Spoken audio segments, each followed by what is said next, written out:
Welcome everyone to Not In All In, the show where we just sort of pick a topic that might be sort of pertinent in the sports news and we just run with it.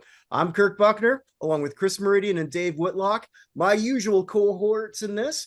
And before we sort of get into it, we're going to promote two things. Number one, the United States Athletics Hall of Fame. Voting's actually starting to amp up a little bit.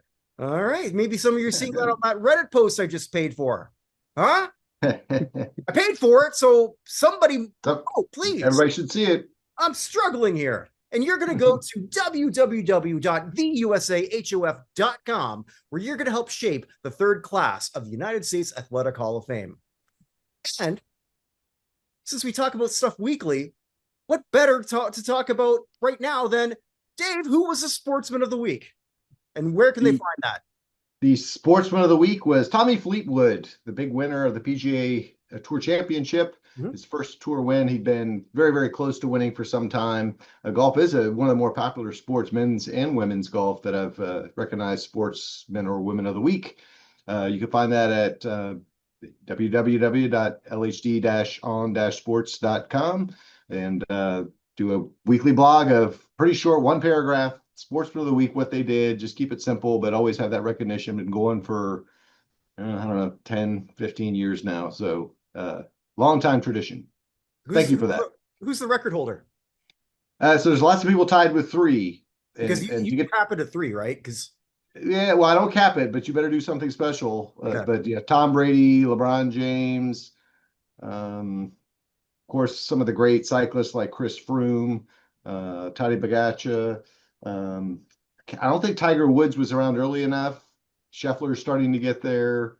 So it's pretty, it's kept pretty elite in that. Amari Cooper, of all people, have done it because he did it once at Bama and then twice, and he just went off in the pros. So interesting.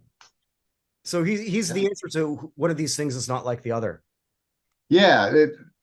Another one, Nick Foles, has had like two really good weeks or games, and sure enough, he may be up to 2 or 3 by now. So there you go. It's random. It's not like you have to earn, he's not good enough to get the third. Jokic may be the first to get 4. He just keeps, dominating and winning, scoring titles and quintuple doubles and all kinds of things. So they got Eurobasket going on right now, which I don't know how to watch. So yeah. Oh, well. But today we're just going to rip on something that was talked about last week. Rob Manfred is an idiot. I don't know how more bluntly to say it than that. I think whenever something goes right in baseball, it's just by accident, because I don't get any input on it whatsoever. During the Little League World Series, which is a lot of fun, by the way, I strongly recommend people just sort of if you're home during the weekday and give it a shot. It's a lot of fun. And you'd be amazed how many times you're going to see one of those kids later on. Yeah. Because it does happen. Yeah. Chris Drury. Well, we saw him later play hockey. Todd Frazier, yeah. Baseball. Burroughs. Sean Burroughs was I remember seeing that, yeah. Although a lot of people back then said Monet Davis was going to make it to the majors. I don't know. I don't see it. Didn't quite work out though, therefore, or did it? No. I don't know who that is. No, that's a rant that I could do for another time, but that okay. I'll do it now. Monet Davis was a big star for a little bit because she was the first girl to win the MVP, and she was a pitching demon, and so she went on all the late night talk shows.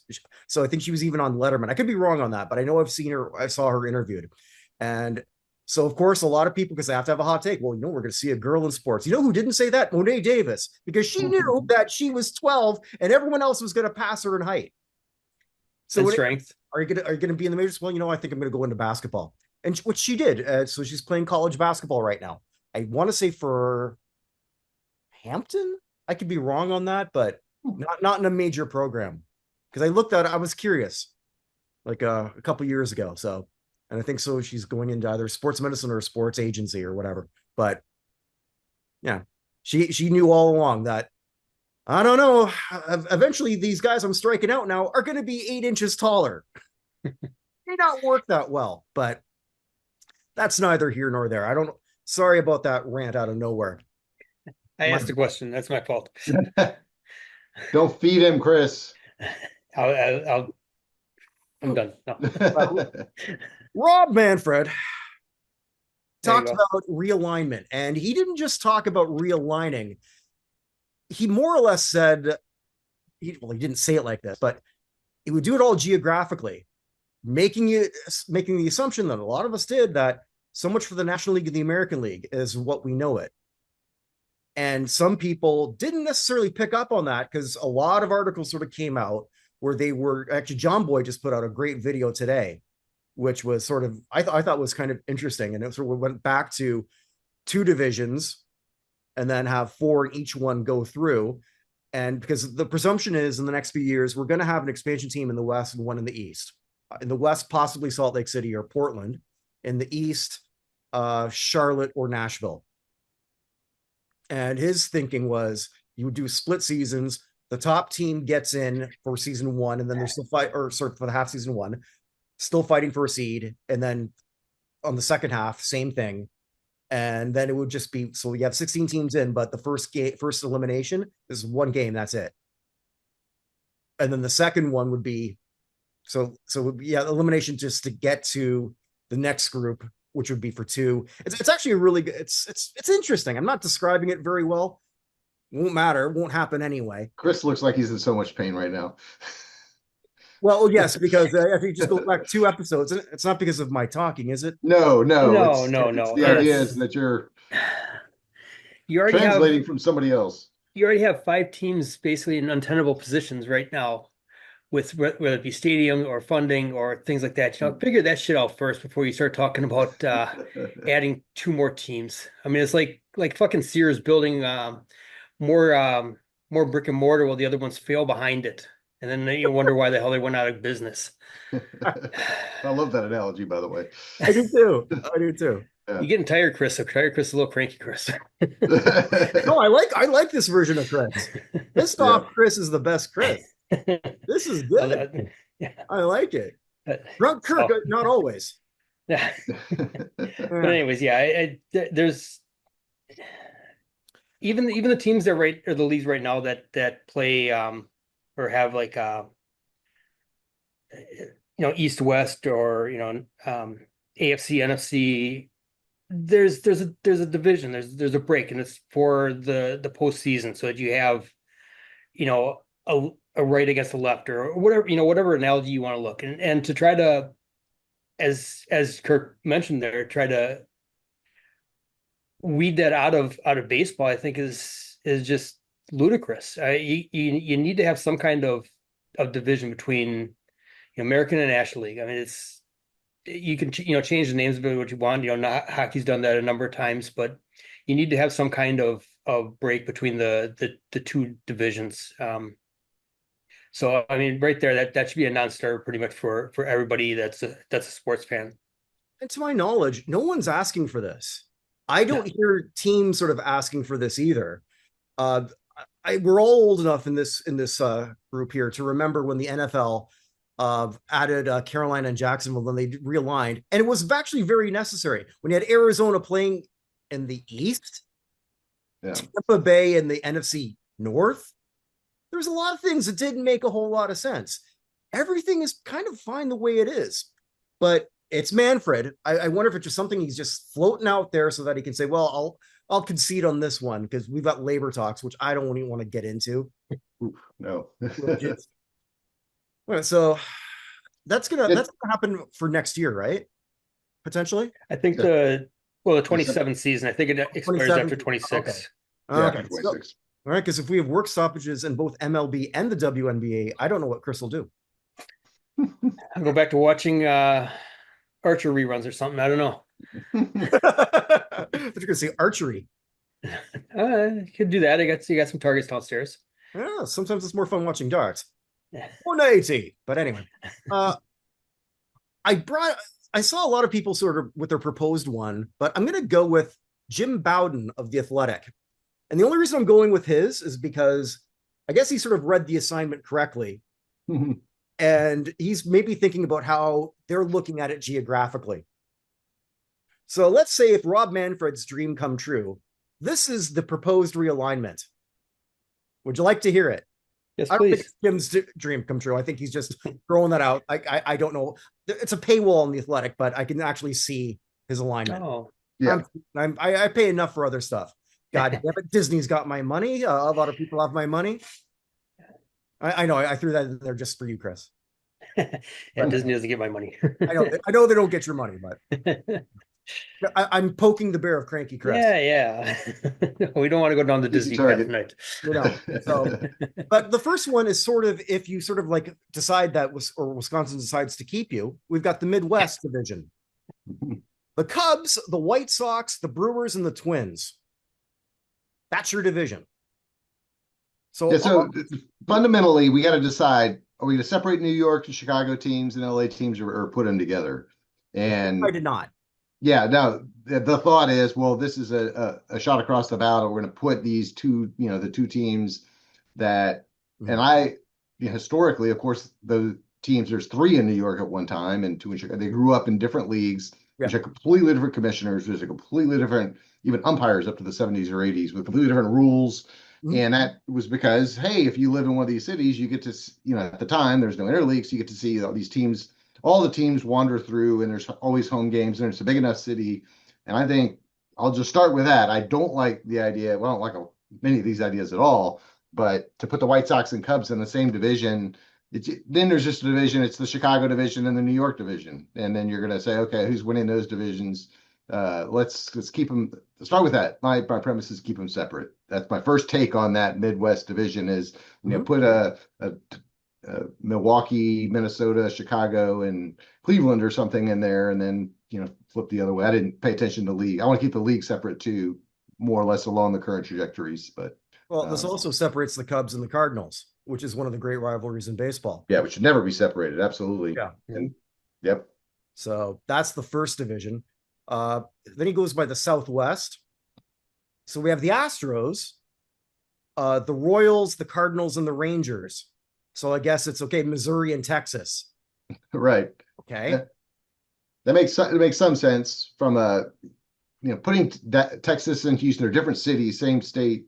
I didn't mind as much when we got batted around like a volleyball in the early 2010s, sold off to the highest bidder and had to combine with them. I did like them a little bit separate, but one of the things, and talk about the complaints about Astros fans now, is we're with a bunch of West Coast teams. So every time, how many times you go on the West Coast, you get these 9:00 games that, local fans complain, which I don't find as much merit in, because in the 70s and 80s, or since the Astros were founded, they were in the division with the Giants, the Padres, and the Dodgers, and they always went out west. And back then, you didn't have interleague play, and you played your division a bazillion times. And so you played 25, 30 times out on the West Coast. And now we're complaining because we have 15 games on the West Coast, and they actually move some of those around and make them earlier and play some afternoon games on weekends for that purpose. So some Astros fans would like that central corridor where we get to play in it, assuming a schedule that we play those teams more than others. They would like that. Not me. No. Okay. Good. Well, so in my corner of the current world, or my current corner of the world, the Pacific Coast, with 2 teams that aren't on a coast. The Colorado Rockies, the Athletics. You talk about like cleaning your own house. I mean, like I didn't know this until today.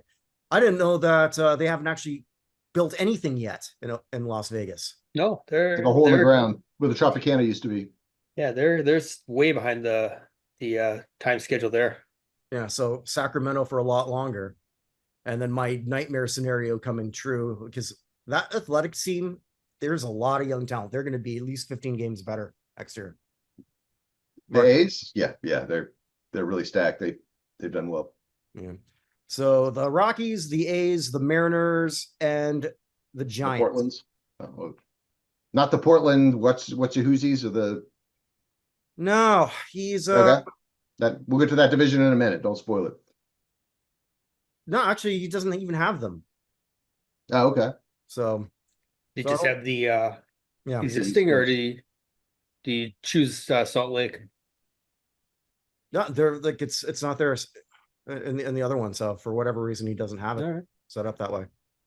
So now you're separating the Giants and the Dodgers. Yep.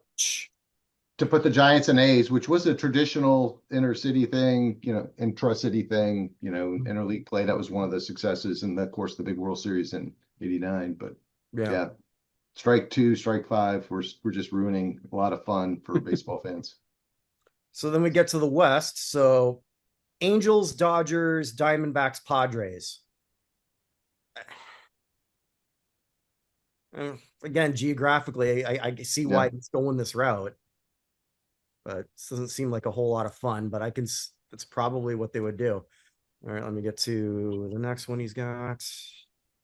All right, so here's his East. So he's going with the assumption that there's going to be the 2 expansion team. Okay, I remember this now. He's going with the assumption that both expansion teams are going to be in the East.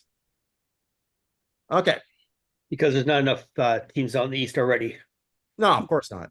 Well, maybe he's just going by what he thinks could happen based on what he may know about ownership groups. Yeah, I mean, you look at a map, you see all the little plats on the map, you get past the Mississippi River, and it's, whoosh, whoosh, whoosh, it's big spread. They're very spread out. Where you get in the East, you got, you can take a bus to half your road games. Anyways, I'm sorry. Go ahead. Yeah, no, well, I'm just sort of like thinking. I mean, like, Atlanta owns the entire SEC region. I mean, there's 16 SEC teams in that region. There's one Major League Baseball team in that region, for all intents and purposes. Yeah. And so, they back to the TBS days. That's why they're one of the most popular watched teams and cheer. You can go to any Braves game when they're on the road, and you will find a large pocket of fans that wander in because they love Skip Carey and Joe Simpson from the 80s. Ted Turner was a visionary in his time. Absolutely. He was. Well, here's what Bowden's got. So the East is the Red Sox, the Mets, the Yankees, and the Phillies, which I guess would be the most loaded division probably almost every year for certain have teams.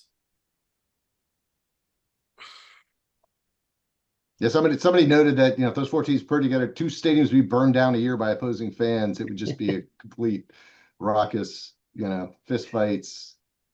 I guess I look at that and wonder how you don't keep the Pennsylvania teams together there. Well, he didn't. Yeah, they're not together now. If I can. See. Yeah, but so, I mean, if you're gonna point taken. Put together, that seems like a natural. Yeah. Pairing. Now here's the mishmash. Well, the next 2 are kind of the I guess this one hits me because I'm a Jays fan. So the Jays, I'll start with that. The Reds, the Guardians, and the Tigers. Now, geographically, that does make sense. In terms of proximity, like from Toronto, you can drive to Detroit in 3.5 hours. You can drive to Cleveland and around the same thing. Other than going to a ball game, I don't know why you'd go to either of those cities. Cincinnati and Cleveland are, I guess, right, but those are 4 teams that really almost have nothing to do with each other historically. Oh. Their fans don't, as I said, Cincinnati and Cleveland maybe a little bit almost spill over to the NFL rivalry, but yeah, I mean the big Toronto Cincinnati matchup or the big Detroit Cleveland matchup just doesn't. No, I mean, so like for a Jays fan, if you're a season ticket holder in Toronto, it's not great for you. No, you're really not interested in any of those other 3 excited about those other 3 teams. Whereas I would say as an Astros fan, when the Rangers come to town, it's a little bit extra juice. There's the Cardinals rivalry from the 2000s that we still remember and enjoy. And way back when the Astros were a AAA team for the St. Louis, and there's still people around here that remember, some of the players that came through and are Cardinals fans to this date because of that relationship. So, to your point, there would be some interest in that, but not in what you're describing. Yeah, and again, this is his version based on pure geography. So I can see why he came up with this exactly. Now, the Mid-Atlantic, this would be the division from oh my God, somebody's going to have to win this division. Baltimore, the expansion Charlotte team, Pittsburgh, and Washington. If you look at the helmets behind me, those are all bottom row teams. So I Yeah, not sure Baltimore. I could put together a team that could contend if I combined Baltimore, Pittsburgh, and Washington right now. yeah. I mean, Baltimore was thought to this year was going to be a competitive year, and it the bottom just fell out. Washington, obviously, the Juan Soto trade brought him a lot of good young talent that's starting to cut their teeth in the majors right now and showing well. So I mean, there's hope, I guess, in Washington. But yeah, I mean, you got, as you mentioned right now, as of today, you're not feeling very competitive teams out there. Yeah.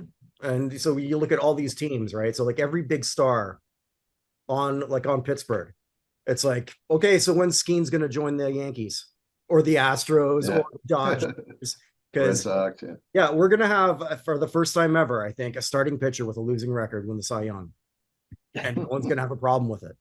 Nope. I mean, the rookie that's pitched like 5 games for the Brewers isn't going to win the Cy Young. I mean, he's an all-star. They gave it to him at The All-Star game, yeah. started the All-Star. No, I didn't start it. Yeah, well, yeah. His RA is ballooned up past 4.5. I noticed. Yeah, go figure. Yeah, but oh well. I will hazard against judging teams now and saying, well, we got to group teams that are competitive now, because teams go up and down. Yes, there's teams that are always going to be competitive, like the Yankees, like the Mets, like the Red Sox, like the Dodgers that spend more. But go back when the Astros were shuffled over to the American League, it was like these guys are going to get absolutely killed by these better American League West teams. Look at how great the Rangers are. Look at and Astros are just, and we've won almost every division since we've been over there because, we got better. The Orioles will be better. The Nationals will be better. There'll probably be a time when some of the other teams that we talk about that drop down. The Cubs got a lot of guys on expiring contracts. They'll still spend more. But anyway, a hazard against too much current currency. So kudos to Jim Bowden, I think you said it was, that looked past that and said, who knows? There's been expansion teams win within their first 5 years, win World Series. So. I mean, we have the NFL teams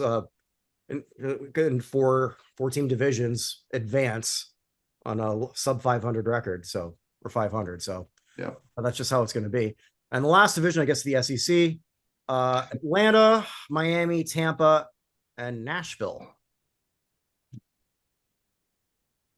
Okay. So, yeah. It's for Braves fans on that one for sure. I'm sure the Marlins and the Rays don't draw particularly well there. See, and that's where you get back to my initial problem with this is you have two teams down there in that division where you don't know what the hell's going to happen next year or 2 years down the road. Yeah. One team doesn't have a stadium, the other team doesn't have the money really to support the team. Then the fans have yet to really turn out, even with championships. So, as you said, Kirk, he followed the instructions. He did it geographically, and yes, we may not look at the results and think this is what we're used to as far as breaking up rivalries and things like that, which I think baseball is probably thrives on is these rivalry series. But if that's the path that they choose to go down, I don't know what other real options you have there, to try to keep it that way. You can eliminate also some possible World Series outcomes that can't happen anymore. Well, not if you don't have a National League and American League. Yeah. So now you can have Detroit, Cleveland, World Series potentially. Can't have a Yankees Phillies, which would be. I'm just trying to think right now. Yeah, like some things that could be very, very interesting. No, it's. I don't know. And baseball being a relative national sport, there are rivalries that span the coast. You talk about LA and the Dodgers against New York Yankees. Of course, they don't play in division, tons of World Series against each other. But I mean, the Braves Mets, that was such a big thing back in the Braves run, because the Mets were kind of always hanging around, and John Rocker giving the fans a bunch of crap, and Larry, all that stuff. And similar with the Braves Phillies now a little bit. Now you've got the Phillies Mets in a big pennant race now. Of course, Orioles like to think that the Yankees are a big rival, but it's kind of a one-way thing. But anyway, so you don't have to be geographically near another Buffalo, team. Miami in football. Oh yeah, Greatest rivalries. So even when they did rejigger everything, they knew not to sort of mess that up. Yeah. They didn't split Dallas, Washington, Dallas Giants. Philadelphia. Yeah. Yeah. I mean, yep. they were very, very smart about this. I mean, I don't know. I mean, I don't know what's going to happen. Baseball, we don't even know if there's going to be a season at that point. I don't even know where I'm going to live in 2027. I have no idea. We might relocate the entire operation based on my wife's. To me, you know, adding teams is kind of like, you know, the Brady Bunch adding Oliver. It just didn't work. Oh, wow. Chris is throwing haymakers at this point. Robbie Wrist, if you're watching this, I thought you're a fine actor and you did great. Yeah. He's always popping up somewhere. They just didn't work in the storyline there. Well, poor cousin Oliver. What's he going to do? Danny Cooksey on Different Strokes. Yes. Way worse. Yes. Though sported a nice red mullet in Terminator 2 for that. My God. You mentioned John Rocker. You got it. First time I noticed earlier in the season. You got a pitcher named Rocker. I wonder if that's John's kid. And you named him Kunal? Oh, this can't be right. And then you look, oh, it's definitely not his kid. Yeah, fun fact, Kumar Rocker, Sportsman of the Week from Vanderbilt, because he pitched a perfect game in either the College World Series playoffs or something like that. So. Yeah. Well, that's all I got, guys. I just thought we'd just sort of rip on the nonsense that is. In a perfect world, if they divide the two teams, it's one in the West, one in the East. That's it. That's all. Keep it as is. I'd really like to see him kind of keep allegiances. Frankie, Chris, your perfect world ain't happening. Yeah, my perfect world, you're down to 24 teams and two six team divisions, American League, National League, 4 playoff teams, and we're back in the 70s again. As I said, about probably the years we were born, that was the situation. That's what I grew up with. That's the way it was the best. And everyone's chewing tobacco. Well, you don't already? Yeah, they still do, right? I don't know. Yeah, no, that's one thing they give to the union is, okay, chew the tobacco, we'll let you do that, but we're gonna put in the salary cap and 6-year free agency rules, and you can't chew the tobacco, but now you can smoke the funky tobacco. Right.